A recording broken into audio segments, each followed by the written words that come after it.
The Stanford Prison Experiment. Tahun 1971, psikolog Philip Zimbardo dari Universitas Stanford ingin tahu apakah kekuasaan bisa mengubah sifat manusia.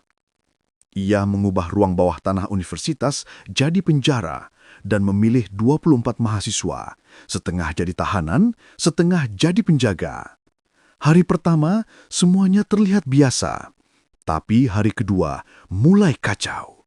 Para penjaga mulai berteriak, memberi hukuman, bahkan menyiksa. Sementara para tahanan menangis, menjerit, dan kehilangan identitasnya. Eksperimen yang seharusnya berlangsung 2 minggu dihentikan dalam 6 hari. Zimbardo sendiri mengaku ikut terbawa peran menjadi tiran dalam eksperimennya sendiri. Pelajarannya jelas. Kekuasaan bukan hanya menguji moral seseorang, tapi juga bisa menghapusnya sepenuhnya. The Milgram Experiment. Masih di tahun 1960-an, ilmuwan Stanley Milgram di Yale University penasaran. Mengapa begitu banyak orang patuh pada perintah kejam seperti di era Nazi? Ia membuat eksperimen sederhana. Peserta diminta memberi sengatan listrik kepada seseorang di ruangan lain setiap kali salah menjawab. Padahal korban itu hanya aktor, pura-pura kesakitan. Tapi dari balik dinding, teriakan terdengar begitu nyata. Meski tahu itu salah, 65% peserta tetap menekan tombol tegangan tertinggi karena diperintah oleh seseorang berseragam lab coat. Milgram membuktikan sesuatu yang mengerikan. Banyak orang bukan jahat karena mau, tapi karena disuruh.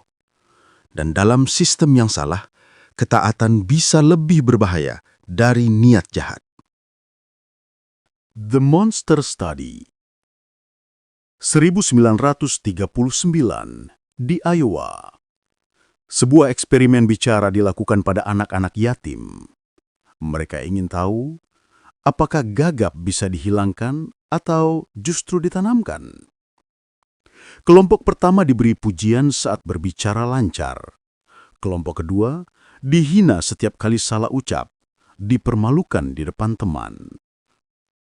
Beberapa minggu berjalan, efeknya nyata. Anak-anak yang sehat mulai gagap, takut bicara, trauma seumur hidup. Eksperimen ini kemudian dikenal sebagai The Monster Study, karena dilakukan tanpa empati sedikit pun. Semua atas nama sains. Dan yang paling ironis, hasil eksperimen ini bahkan tak pernah benar-benar bermanfaat. MK Ultra. Masuk ke ranah paling gelap, CIA Project MK Ultra, program rahasia Amerika Serikat di tahun 1950-an untuk menciptakan mind control. Mereka menggunakan LSD, hipnosis, dan penyiksaan psikologis terhadap tahanan, warga sipil, bahkan tentara sendiri. Banyak korban kehilangan akal sehat, beberapa tewas, dan sisanya tak pernah pulih. Proyek ini dibongkar tahun 1973, tapi hampir semua dokumen dihancurkan. Yang tersisa hanyalah potongan arsip dan kesaksian, cukup untuk membuktikan bahwa pemerintah pun pernah memperlabuhkan manusia seperti kelinci percobaan.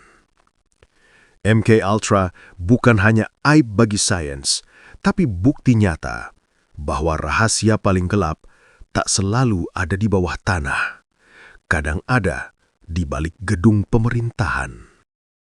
Facebook Emotion Experiment.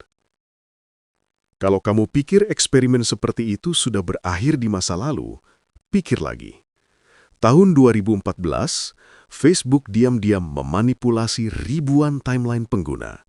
Sebagian diberi konten positif, sebagian lagi hanya postingan negatif. Semuanya untuk melihat apakah emosi bisa dikendalikan lewat algoritma. Hasilnya, bisa. Pengguna yang diberi lebih banyak postingan sedih benar-benar jadi lebih murung dan marah. Tanpa mereka sadari, suasana hati mereka dipermainkan demi riset internal. Tak ada darah, tak ada kekerasan fisik. Tapi eksperimen ini membuktikan sesuatu yang jauh lebih berbahaya, bahwa di era digital, manusia masih jadi bahan uji. Hanya saja kali ini, tanpa sadar.